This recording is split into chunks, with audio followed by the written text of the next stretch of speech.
The term network topology means the arrangement of devices in a network.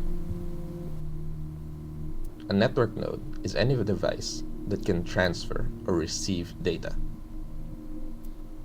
The network node can either be an end node or an intermediate node. An end node is any device that a user can use, be it a server, computer, phone, printer, etc.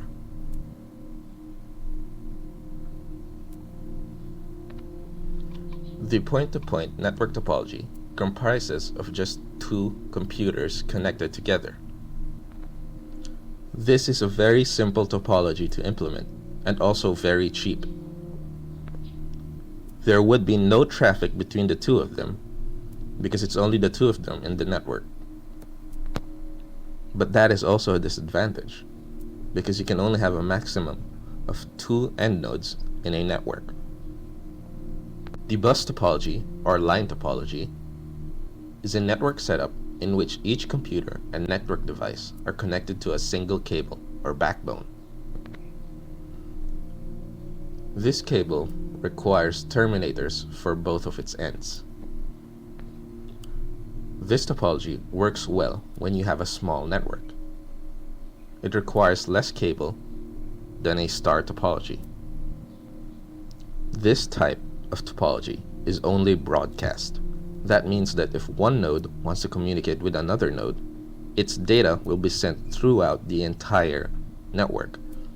Every one of the nodes will be able to receive that data.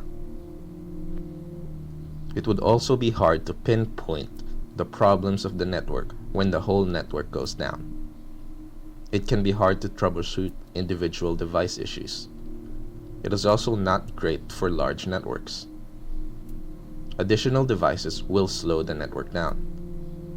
Also, if a main cable is damaged, the network fails or splits into two. The star network, or star topology, is one of the most common network setups. In this configuration, every node connects to a central network device, like a hub, switch, or computer. The central network device acts as a server, and the peripheral devices act as clients.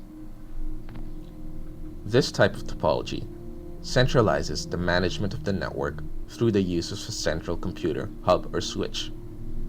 It is easy to add another computer to the network. If one of the end nodes fails, the network will not fail. The rest of the network continues to function normally. A disadvantage is that it would be of a higher cost, especially when using a switch or router as the central network device. The central network device determines the performance and number of nodes the network can handle. So if the central network device isn't that good, the star topology would not be that good as also. If the central computer, hub, or switch fails, the entire network goes down and all computers are disconnected from the network. The ring network, or ring topology, is a computer network configuration where the devices are connected to each other in a circular shape. Each packet is sent around the ring until it reaches its final destination. The ring topology was most commonly used in schools, offices, and smaller buildings where networks were smaller. However, today, the ring topology is seldom used, having been switched to another type of network topology for improved performance, stability, or support. An advantage of the ring topology is that all of the data flows in one direction, which means that it reduces the chance of packet collisions. A network server is not needed to control network connectivity between each workstation. Data can transfer between workstations at high speeds. Additional workstations can be added without impacting the performance of the network.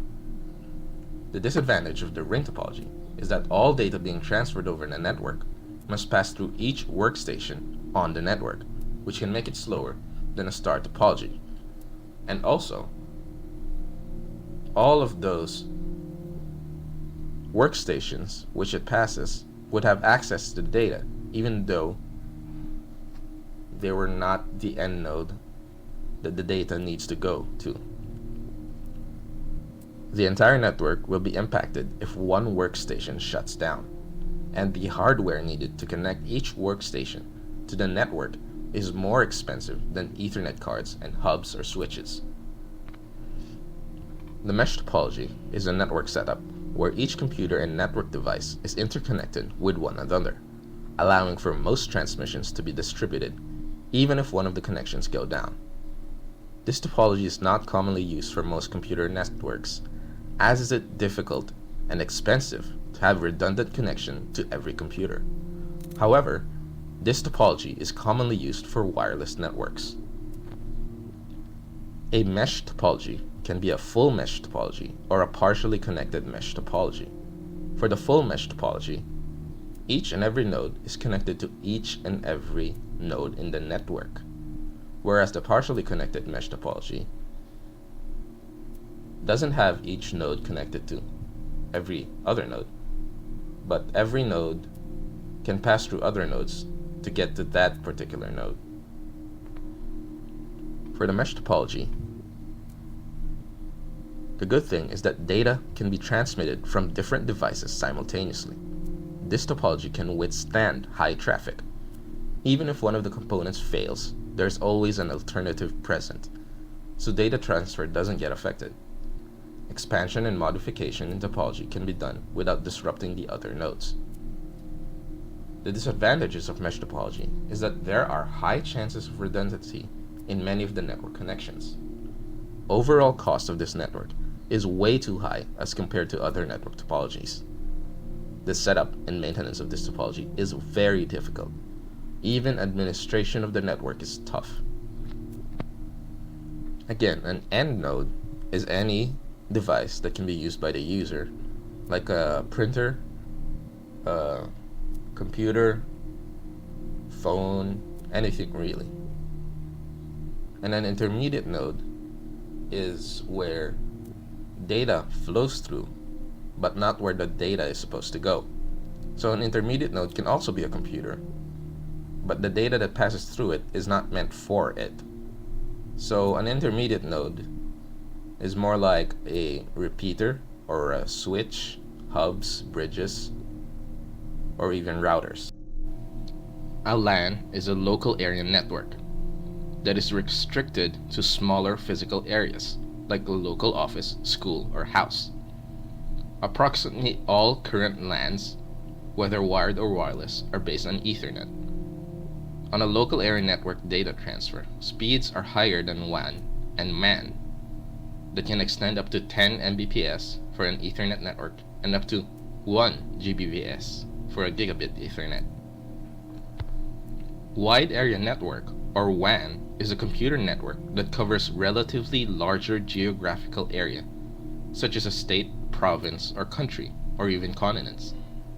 It provides a solution to companies or organizations operating from distant geographical locations who want to communicate with each other for sharing and managing central data for general communication.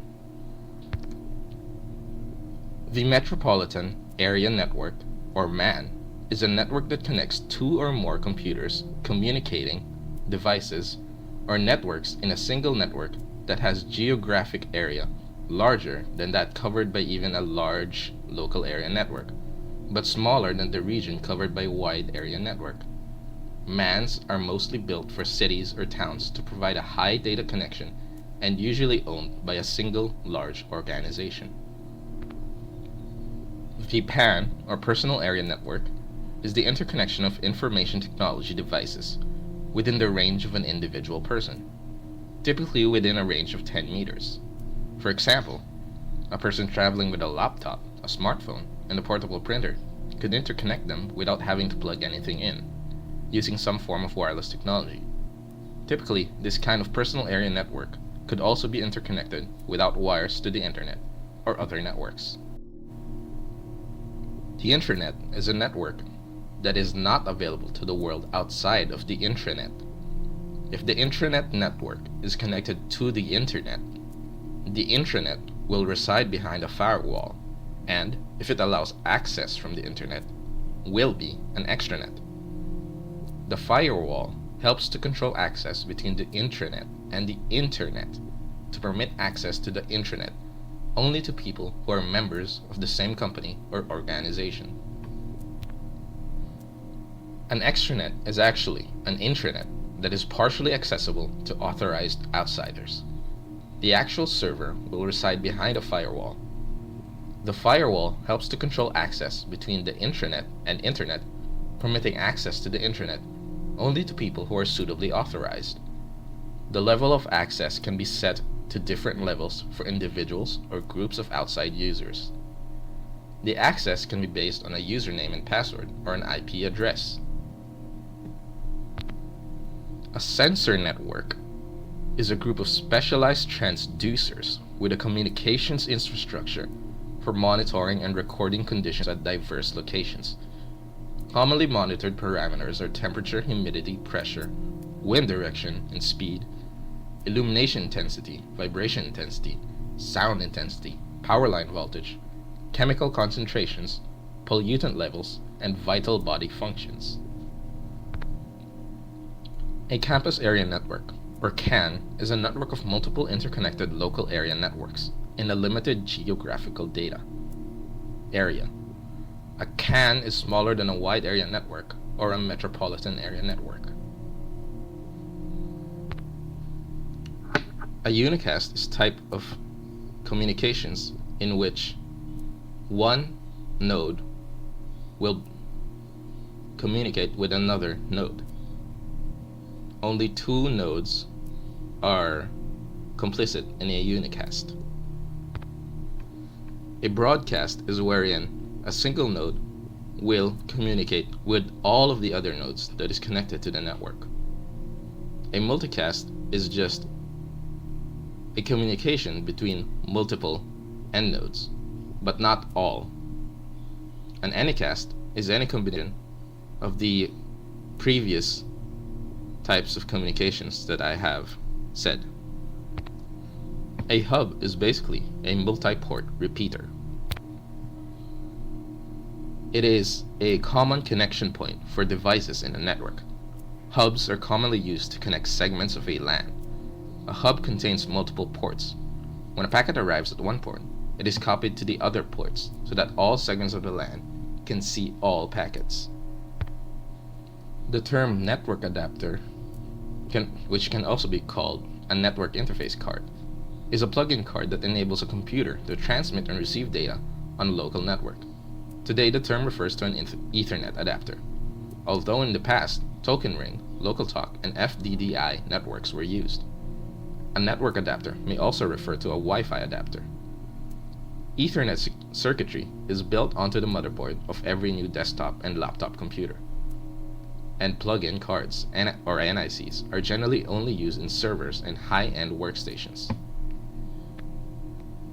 A modem is a device or program that enables a computer to transmit data over, for example, telephones or cable lines. Computer information is stored digitally, whereas information transmitted over a telephone line is transmitted in the form of analog waves. A modem converts between these two forms. A switch is basically a multi-port bridge. It is also a device that channels incoming data from any of the multiple input ports to the specific output port that will take the data towards its intended destination. In the traditional circuit switch telephone network, one or more switchers are used to set up a dedicated, though temporary connection, or circuit, for an exchange between two or more parties. On an Ethernet local area network, or LAN, a switch determines from the physical device address in each incoming message frame, which output port to forward it to and out of. In a wide area packet switched area network, such as the internet, a switch determines from the IP address in each packet which output port to use for the next part of its trip to the intended destination. A router is a device that forwards data packets along networks. A router is connected to at least two networks, commonly two LANs or WANs, or LAN and its ISP network. Routers are located at gateways, the places where two or more networks connect. A bridge is an intermediate node device that can detect if the data should pass through it or not. A gateway is a node on a network that serves as an entrance to another network. In enterprises, the gateway is the computer that routes the traffic from a workstation to the outside network that is serving the web pages. In homes, the gateway is the ISP that connects the user to the internet. The Internet of Things is the network of physical objects, devices, vehicles, buildings, and other items embedded with electronics, software, sensors, and network connectivity that enables these objects to collect and exchange data. An example of this can be seen in our own classroom. The LCD projector can be controlled through the network by a web page on the computer that is inside the classroom. Some common network applications are email. The email application uses SMTP and POP3 protocols to send and receive messages to or from an email server and email client. Another is the remote login telnet. The telnet allows you to connect to a remote computer where you have an account. The network file system, or NFS, allows two different types of file systems to share files and interoperate on different computers on a local area network. The FTP, or file transfer between two accounts on two computers, uses FTP protocol to transfer files between two computers.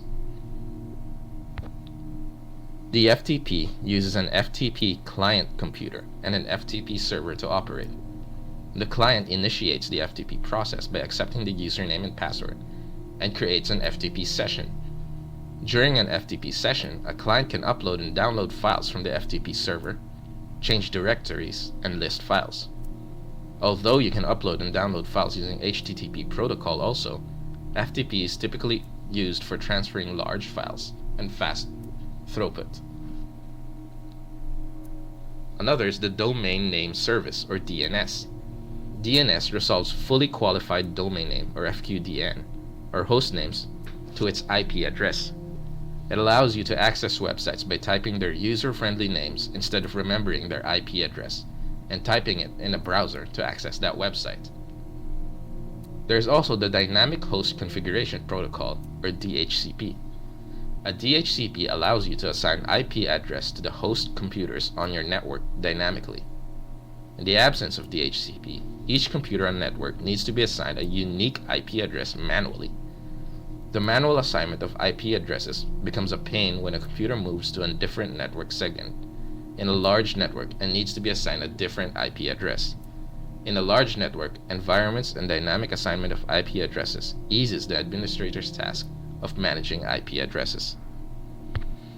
The key elements, or the essential components in the operation of the Internet, can be the physical transmission lines of all types, such as wired, fiber optic, and microwave links, along with routing equipment, the accompanying critical software services like the Domain Name System, or DNS, email, website hosting, authentication, and authorization, storage systems, and database servers are considered critical Internet components, or the key elements of the Internet.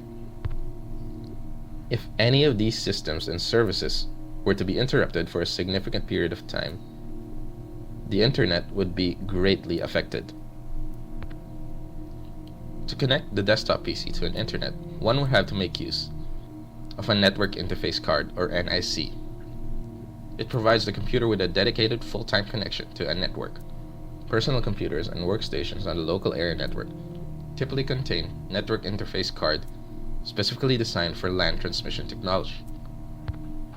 A laptop PC would generally have an NIC card built directly inside of it. To connect a microcontroller to the Internet, one would have to purchase a network adapter that would work with a microcontroller. For mobile phones and Android tablets, they are usually also built in as well. The history of the Internet begins with the development of electronic computers in the 1950s. Initial concepts of packet networking originated in several computer science laboratories in the United States, Great Britain, and France. The U.S. Department of Defense awarded contracts as early as the 1960s for packet network systems, including the development of the Arpanet, which would become the first network to use the Internet Protocol. The first message was sent over the Arpanet from computer science professor Leonard Kleinrock's laboratory at the UCLA to the second network node at Stanford Research Institute, or the SRI. A network protocol are a set of rules that allow for communications against different systems. De jure standards, or standards according to law, are endorsed by a formal standard organization. The organization ratifies each standard through its official procedures and gives the standard its stamp of approval. The de facto standards, or standards in actuality, are adopted widely by an industry and its customers. They are also known as market-driven standards. These standards arise when a critical mass simply likes them well enough to collectively use them. Market-driven standards can become de jure standards if they are approved through a formal standards organization. The IEEE, or the Institute of Electrical and Electronics Engineers, the FCC, or the Federal Communications Commissions, and the ANSI, or the American National Standards Institute, are all organizations involved in defining standards for data network. A layered protocol is always modular, but not all modular protocols are layered architecture. Modular protocol is one of the two approaches to protocol architecture, the other being protocol monolithic. Benefits of modular approach are that not all of the programs has to be overhauled when one module of the code needs to be changed. Communications can be done between similar modules on different systems and on the same system. Each module handles a certain task. It is also easier to develop, and complex tasks can be broken down to smaller tasks. A protocol architecture specifies a protocol's organization and implementation. Before everything, the Osi model is intangible. It is just a concept to help illustrate protocol implementation in network frameworks. There are 7 layers of the Osi model. From top to bottom, it is the application layer, presentation layer, session layer, transport layer, network layer, data link layer, and the physical layer. Anything that the user can see or control is a function of the application layer. The application layer then sends this data to the application layer of the other stack through a virtual pipe. But this is just what the application layer and the user perceives. In actuality, the data goes through several layers before reaching its destination. This is also true for all of the other layers. The data is sent down the stack to the presentation layer and encapsulated by the overhead data from the application layer.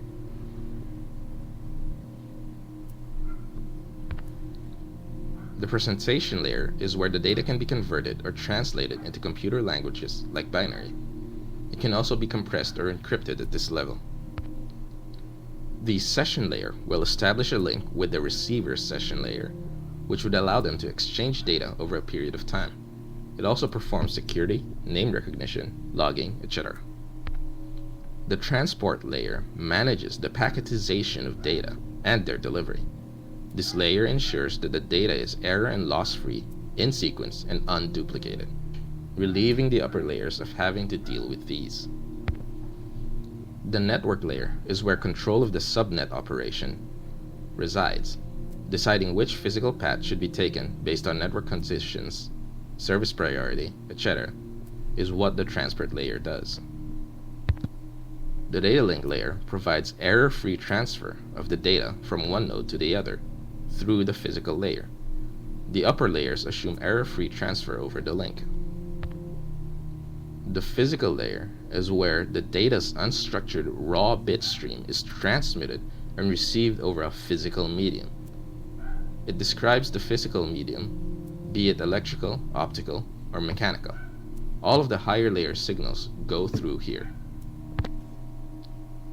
A primitive can either be a request, indication, response, or confirm.